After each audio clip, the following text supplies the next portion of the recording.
ಕೇಳಿದೆವರು, ನಿಮ್ಮ ವಿಷಯದಲ್ಲಿ ನಿಮ್ಮ ಅನುಭವ ಹೇಗಿತ್ತೋ ನನಗೆ ನಿಜವಾಗ್ಲೂ ಗೊತ್ತಿಲ್ಲ. ಆದರೆ ನನ್ನ ವಿಷಯ ಅಂತ ಬಂದಾಗ ತುಂಬಾ ನೋವನ್ನು ಅನುಭವಿಸಿದ್ದೇನೆ. ಯಾರಿಂದ ಅಂತೀರಾ? ನಮ್ಮವರಿಂದನೇ. ಇಲ್ಲಿ ಬೇರೆ ಯಾರೂ ಬೇಕಿಲ್ಲ ಸ್ವಾಮಿ, ನಮ್ಮವರೇ ನಮ್ಗೆ ನೋವು ಕೊಡೋದು. ಈ ಅನುಭವ ನನಗಂತೂ ತುಂಬ ಕಹಿಯಾದ ಅನುಭವ. ತುಂಬ ಜನ ನೋವು ಕೊಟ್ಬಿಟ್ಟಿದ್ದಾರೆ. ನಮ್ಮವರು ಅಂದ್ಕೊಂಡಿರ್ತೀವಲ್ಲ, ಅವರೇ ನನಗೆ ತುಂಬ ನೋವು ಕೊಟ್ಟಿದ್ದು.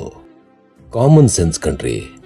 ಎಲ್ಲೋ ಬೀದಿಯಲ್ಲಿ ಯಾರೋ ಹೋಗ್ತಾ ಇದ್ದಾರೆ, ಅವ್ರ ಮೇಲೆ ನಾವು ಪ್ರೀತಿ ತೋರ್ಸೋಕ್ಕಾಯ್ತದ? ಖಂಡಿತ ಇಲ್ಲ ಅಲ್ಲ.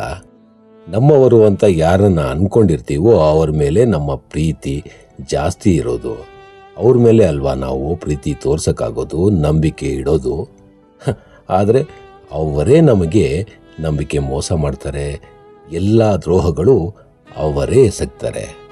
ಆಗಲೇ ಅಲ್ವಾ ಮನಸ್ಸಿಗೆ ತುಂಬ ಘಾಸಿ ಆಗೋದು. ಇದು ಯಾಕೆ ಹೀಗೆ ಅಂತ ನಿಜವಾಗ್ಲೂ ಇವತ್ತಿಗೂ ಅರ್ಥ ಆಗಿಲ್ಲ ಸ್ವಾಮಿ. ಯಾರನ್ನು ನಂಬೋದ್ನೋ ಎಲ್ಲರೂ ಮೋಸ ಮಾಡಿದವ್ರೆ. ಒಬ್ಬರಾದರೂ ಹೌದಪ್ಪ, ಈತ ನನ್ನ ಜೊತೆ ಪ್ರಾಮಾಣಿಕವಾಗಿದ್ದಾನೆ, ನನ್ನನ್ನು ನಂಬ್ತಾನೆ, ಇವನ ಜೊತೆ ನಾವು ಹಾಗೆ ಆ ನಂಬಿಕೆನ ಉಳಿಸ್ಕೊಂಡು ಹೋಗಬೇಕು ಅನ್ನೋ ಪರಿಜ್ಞಾನ ಕೂಡ ಇರಲ್ಲ ಕಣ್ರಿ. ಪರಿಜ್ಞಾನ ಅನ್ನೋದು ಬಿಡಿ, ಮಾನವೀಯತೆ ಅದಂತೂ ಖಂಡಿತ ಇಲ್ಲವೇ ಇಲ್ಲ. ಈ ಕಾಲದಲ್ಲಿ ಅಯ್ಯೋ ಪಾಪ ಅಂತ ಹೇಳೋರು ತುಂಬಾ ವಿರಳ. ಅದನ್ನಂತೂ ನಾನು ಒಪ್ತೇನೆ.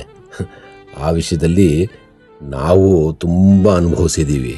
ಇಲ್ಲಿ ಅಯ್ಯೋ ಪಾಪ ಅಂತ ಹೇಳೋರೇ ಇರಲ್ಲ.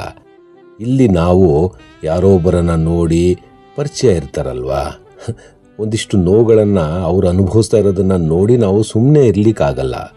ಹಾಗಾಗಿ ಅಯ್ಯೋ ಪಾಪ ಅಂತ ಯಾವುದೋ ಒಂದು ನಮ್ಮ ಕೈಲಾಗಿದ್ದು ಅಷ್ಟು ಸಹಾಯ ನಾವು ಮಾಡಿಬಿಟ್ರೆ ಅದನ್ನು ಅವರು ಕೃತಜ್ಞತಾ ಮನೋಭಾವ ತೋರಿಸೋ ಅವಶ್ಯಕತೆ ಇಲ್ಲ. ಹೋಗಲಿ, ಮಾಡಿದ್ದೀವಿ, ಅಲ್ಲಿಗೆ ಮುಗೀತು ಅಂತ ಬಿಟ್ಟುಬಿಟ್ರೆ ಸರಿ. ಆದರೆ ನಾವು ಮಾಡಿದ್ದ ಒಳ್ಳೆತನವನ್ನು ಅವರು ಉಪಯೋಗಿಸ್ಕೊಂಡು ಆಮೇಲೆ ವಾಪಸ್ ತಿರುಗೇಟ್ ಕೊಡ್ತಾರೆ ನೋಡಿ. ನಾವು ಅವ್ರಿಗೆ ಏನು ಮಾಡೇ ಇಲ್ಲ ಅಂತ ಒಂದು ಸೀನ್ ಕ್ರಿಯೇಟ್ ಮಾಡ್ತಾರೆ ನೋಡಿ. ಅದು ಏನಕ್ಕೆ ಅಂತ ನನಗೆ ಇವತ್ತಿಗೂ ಅರ್ಥ ಆಗಿಲ್ಲಪ್ಪ. ಸ್ವಾಮಿ, ನೀವು ಮಾಡಿಸ್ಕೊಂಡಿದ್ದೀರಿ, ನನ್ನಿಂದ ನಿಮಗೆ ಯಾವುದೂ ಫಲಾಪೇಕ್ಷೆ ಇಲ್ಲ ಅಂತಲೇ ಇಟ್ಕೊಳ್ಳೋಣ.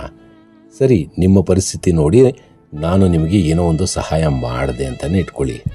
ಆ ಸಹಾಯ ಮಾಡದೆ ಆ ಕೃತಜ್ಞತೆ ಇಟ್ಕೊಂಡು ಸುಮ್ಮನೆ ಆಗ್ಬಿಡ್ಬೇಕಪ್ಪ. ಅದನ್ನು ಬಿಟ್ಟು ನಾನೇನಾದರೂ ಹೋಗಿ ಯಾರಿಗಾದರೂ ಹೇಳ್ಕೊಂಡ?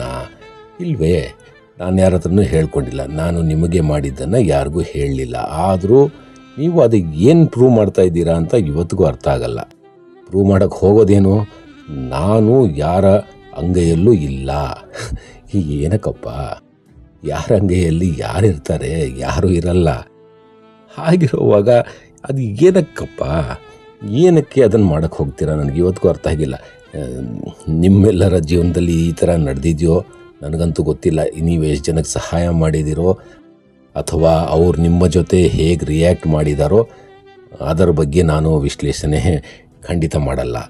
ಆದರೆ ಅನುಭವಕ್ಕೆ ಖಂಡಿತ ಬಂದಿರುತ್ತೆ ಅಂತ ಅನ್ಕೋತೀನಿ. ಬಂದಿರತ್ತೆ ಕಣ್ರಿ, ಬರದೇ ಹೇಗೆ ಹೋಗುತ್ತೆ? ನಾವೆಲ್ಲರೂ ಮನುಷ್ಯರೇ ಅಲ್ವಾ?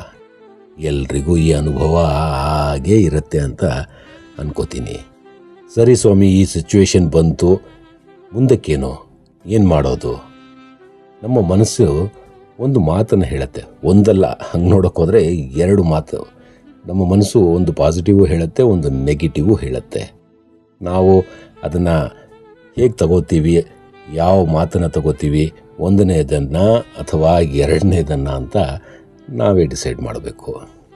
ಅದರಲ್ಲಿ ಒಂದು ಹೇಳುತ್ತೆ, ಅಲ್ಲಪ್ಪ ನೀನು ಮಾಡಿದ್ಯಾ ಸರಿ, ಅವರು ತಿರಸ್ಕರಿಸಿ ಹೋದರೂ ಸರಿ, ಹೋದರೆ ಹೋಗಲಿ ಬಿಡು, ಇವ್ರನ್ನ ಹಿಡ್ಕೊಂಡು ಇವರೆಲ್ಲ ಇಷ್ಟೆಲ್ಲ ಮಾಡಿದ್ರು ಅಂತ ಮನಸ್ಸಿಗೆ ಘಾಸಿ ಮಾಡ್ಕೊಂಡಿರೋದಕ್ಕಿಂತ ನೀನು ಅವ್ರಿಗೆ ಏನಾದರೂ ಮಾಡ್ಕೊಂಡು ಹೋಗಲಿ ಅಂತ ಬಿಟ್ಬಿಡು ಅಂತ ಈ ಮನಸ್ಸು ಹೇಳುತ್ತೆ.